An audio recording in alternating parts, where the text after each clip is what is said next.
everyone, Tanya again. This is now into day 2.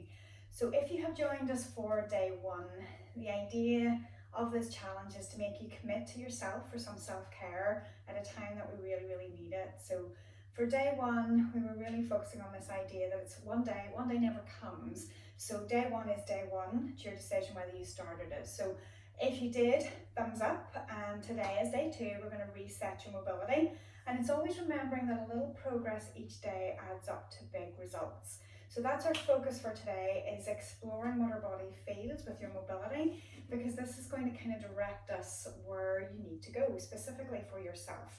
But today we're going to start just general mobility, starting from the top, working our way down. So if you're sitting in a chair, some of these movements you can do seated, but get up, move about, best advice, just keep on moving.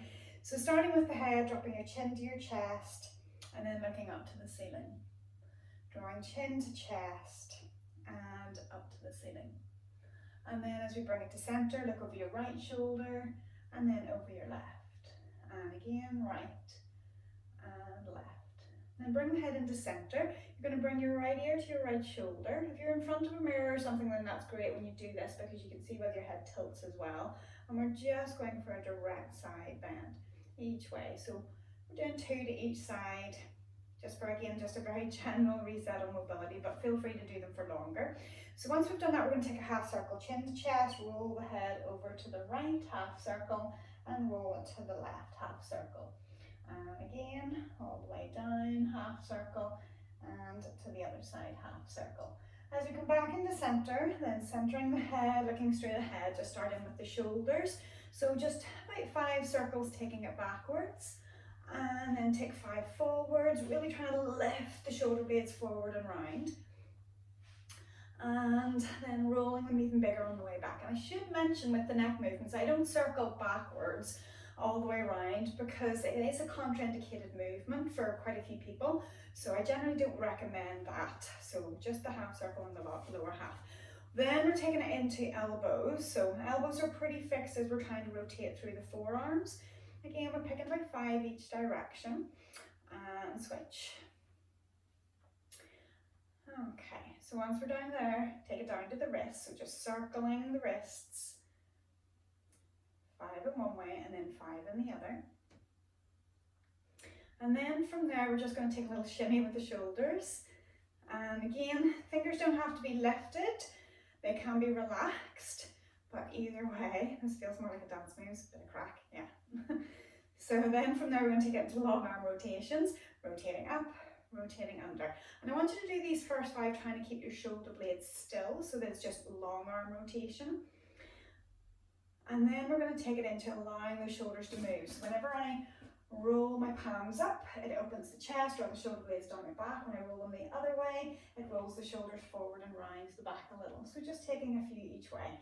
And you might be exploring this and feeling different things from one side to the other, or just feeling maybe it's a bit stiff or it hasn't done that for a while. So these are the sort of things then that you want to spend longer with. So then make a fist, open the fingers, spring them wide, fist and spring open. So again, taking 5. So then from there, taking it into a long arm circle. So we're going to take it as close to the ear and as close to the hip as you can. So as you're circling, you're trying to see, without moving the shoulders, how far can you get? And it's not a challenge to force it, it's just mobility. If you don't use it, you lose it or you rust, those sorts of ideas.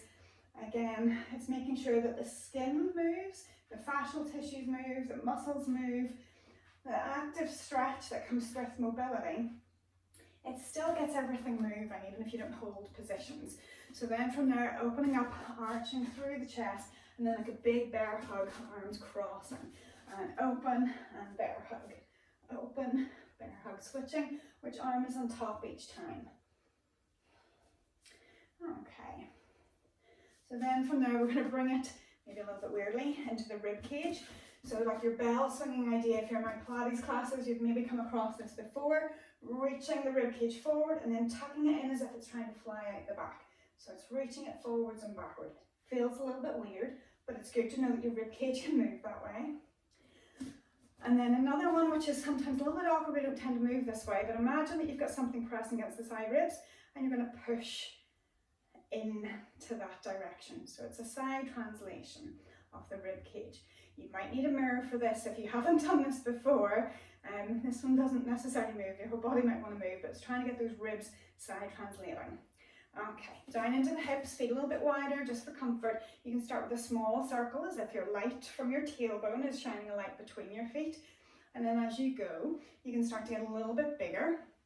But I want you to keep this essence on the way through, that especially when you start working with the lower body, I want you to keep nice and tall. So this sense of being picked up from a hook at the top of your head, or at the top of your spine rather, then that hopefully gives you a sense that your core is doing a little bit of something, and we just want it working posturally while we do these. So about 5 each direction. And then from there, we're going to take you down into knees. So feet quite close together. And again, this idea of a light, when you're drawing that circle around the floor, it's like you're drawing a circle of light around every outside edge of your feet. So 5 in one direction and 5 in the other. If you do feel pain on any of these movements, you're always better to go short on that. So you're not pushing it into anything painful. Always go short. It's good to mobilise within a pain-free range, as long as it feels good to do it. So then ankles, so stability, if you need to hold on to something, good, but as a daily challenge for yourself, we've done it in some of the body management tips, you should be challenging your balance every day. It gets worse as we get older because we don't challenge it in the same way as we do when we're younger. So definitely brush your teeth, do whatever, wash the dishes on one leg, challenge it. So 5 each way. I might be doing more than that as I'm talking, but roughly 5 each way. So then we're going to take it into hips and the lower leg. So circling, if you need balance, you can touch the toes or again hold on to something, but there's the challenge. Use your arms whatever wacky way they need to go. So 5 in one direction and then 5 in the other. Okay. And then we're going to switch it over, other side, again.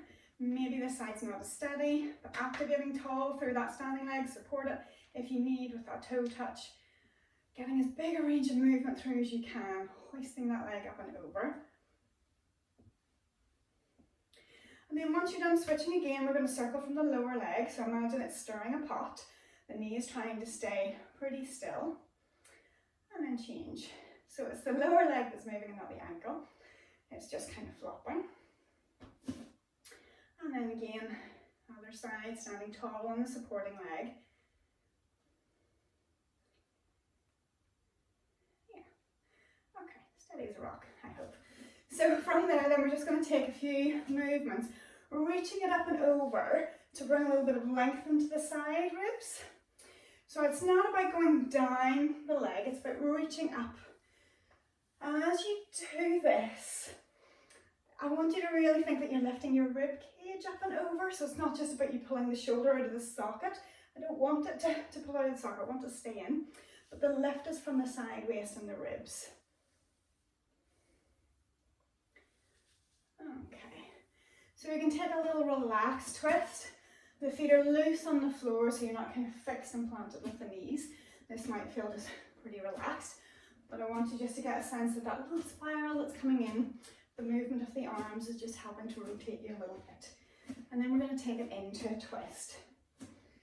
So allowing the feet to be around about hip distance apart, you can keep the arms roughly level and take that twist. I want you to let the ankles, knees, hips, ribs, shoulders and head turn. Everything going from the ground upwards. Maybe even just noticing how far are you able to get. Does it feel like your hips move well? Does it feel like they're stuck? And again, if there's any pain, don't force it through. Just go to your active, comfortable range of movement. Okay, so in terms of those movements that we've done, we've covered quite a few ranges of movement. And in terms of just mobilising most of the joints in the body, whether you use this as your day a few times, if you're stuck at a desk, working from home, bad postures, get up, get moving. And even just to finish with just a nice big reach up, a deep breath in, and circle the arms wide, maybe with a soft knee bend. Reach it up and open wide, press it back, last one. And okay. So this was your day 2, little token gesture, but that is about 10 minutes. So I'm hoping you feel good for that. You feel maybe you can breathe a little bit easier coming off the back of yesterday. So practice your breath, practice your balance, keep moving, keep your mobility moving. And if you've liked this, leave me a like on the video on YouTube, and also leave me a comment, which would be great to get feedback, and make sure you're clicked yes onto the notifications so that you get that notification for tomorrow's video whenever it's added. So good luck today for day 2. Keep it going through the day, and we'll see you tomorrow for day 3. Thanks for joining me.